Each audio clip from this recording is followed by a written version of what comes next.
Welcome, viewers, to the first part in our new video series on kitchen cutlery and their uses for both professionals and hobby chefs. For your viewing pleasure, throughout the series, we're going to feature many different styles of construction of kitchen cutlery. For blades, we're going to use 4 different types of steel.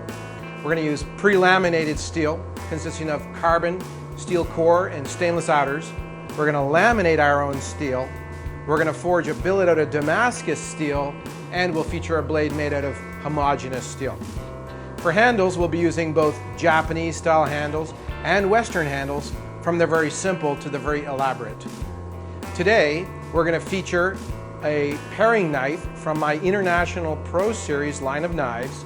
That's going to feature a pre-laminated blade and a custom-made handle and guard. The first step to construct this paring knife involves cutting off a chunk of this pre-laminated steel that consists of 410 stainless and Hitachi white carbon steel core.